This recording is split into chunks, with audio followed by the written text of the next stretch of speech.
Fire Mack Brown, I said.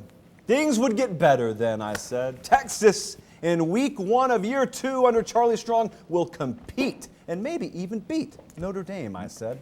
If you never listen to me again, I completely understand. It's not that I'm organizing a comeback Mac parade or anything, but with the Texas program running on fumes, coordinator changes have already been made in Austin 1 week into the season. Longhorn Network subscriptions currently being handed out by judges in Texas in lieu of actual prison sentences. A program once revered as the standard in the Big 12 isn't even top 3 in its own state anymore.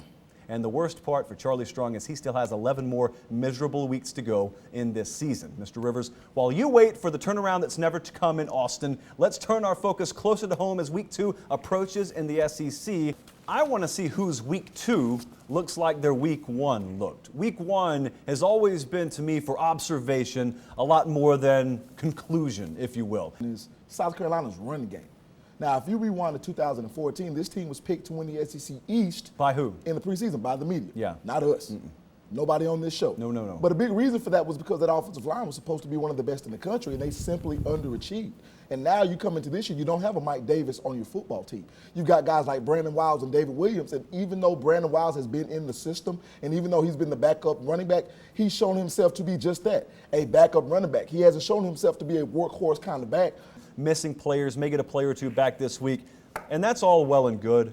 But the amount of times that secondary was abused by Bowling Green, a pretty good passing attack, but it's like our friend at the press box, Johnny Bucket, said. It's Bowling Green. And the amount of times Bowling Green victimized and abused that secondary, I'll be honest, it has me a little concerned. But like I said, week 1, observe, don't conclude. So I'm not drawing any harsh, rapid conclusions about Tennessee's secondary, but I will say this. Tennessee secondary, you were on the clock. From one of your most ardent supporters, you were on the clock.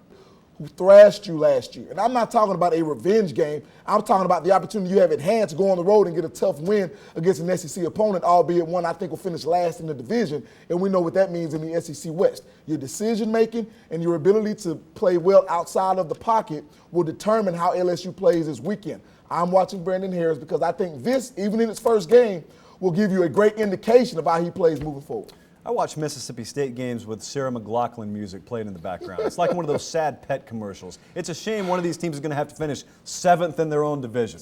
J.C. Shurburtt, national analyst from 247sports.com. J.C., you were in Charlotte last week. You saw that win for South Carolina. Bama, Auburn, Texas A&M, they all get big neutral site wins for the SEC in week 1. What stood out to you the most?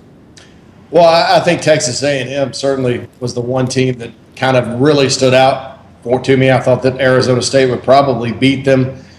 Texas A&M's recruited very, very well. They have lots of good talent on both sides of the ball. On defense in particular, it looks like that talent's sort of emerging, for lack of a better term. I mean, they beat up the Sun Devils, who have a good front on both sides. You know, Bama and Auburn did about what I expected them to do. I think Jeremy Johnson is kind of a concern with the way he played against Louisville. He'll have to play better, obviously, for them to have the season they want to have. You know, other than that, it was kind of status quo. I saw you put out your SEC power rankings earlier today. Already a change at the top. And indecisiveness is not something that you're known for, my friend. So why already the change after 1 week? Well, I just looked at Alabama's defense, and I think that when you look up and down the league this year, the defenses are going to be resurgent. I think it's going to go back to being a defensive league. So you kind of look at it and put 2 and 2 together and say, well, they have the best defense, so they'll probably have the best team when all is said and done. I could see a situation, though, Josh, where Alabama and Auburn sort of flip-flop, and even Texas A&M if they continue to play defense the way they did Saturday. I see, before we move on to this week's games, you have Georgia down at 8. I noticed behind Tennessee. Georgia, very impressive, albeit against La Monroe in week 1. What are you not seeing from them that other people, maybe in the AP, say are seeing? I just want to see more out of them. In terms of level of competition. I don't know how much better Vanderbilt is than Louisiana Monroe, but it's certainly an SEC game that's on the road. You know, a lot of people asked me about that this week, and I told them that'll play itself out. Georgia plays Tennessee later this year. Tennessee plays Oklahoma this weekend. You know, that's going to kind of sort itself out moving forward. You know, I've had the Vols as the favorite in the East the entire time. and I kind of wanted to stick with that. You know, for obvious reasons, how big this one is in the SEC West. LSU, as it turns out, this is their season opener on the road at Starkville against a Mississippi State team that beat them early in the season last year. How do you see it playing out? Well, I think LSU will win the football game. You know, I think Mississippi State's going to be a good team this year. They're not going to be as good as they were last year. A lot of new players on both sides of the ball. And then, of course, Dak Prescott. I think it's important for Tennessee to play better defense this week, but I do think they'll win. It's too big of a game for that program, I think, to drop it. You know, and that's just my take. You know, taking nothing away from Oklahoma, I just think that's such a big game in Knoxville. It's really a program definer, I think, at this point for Butch Jones. I got about a minute left here, JC. I want to ask you about that game you were at in Charlotte last week, a little bit further in depth with this. The South Carolina, I don't know about you, the South Carolina ground game, a little bit better, especially with a third-string guy like Sean Carson standing out. Moving forward, when you talk about offensive philosophy, play calling, how will they balance this? A lot more conservative maybe than they've been in the past? Well, I think so. I think that, you know, they got Kentucky at home this Saturday night.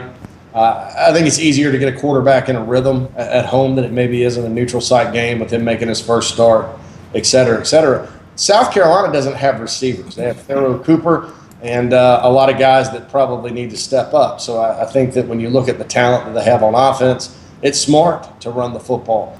What Steven Tyler was and is to Aerosmith, he is to 247 Sports. Check out all his work, J.C. Shurburtt, over at 247sports.com. J.C. Shurburtt, a pleasure as always, sir. We'll talk to you again this time next week.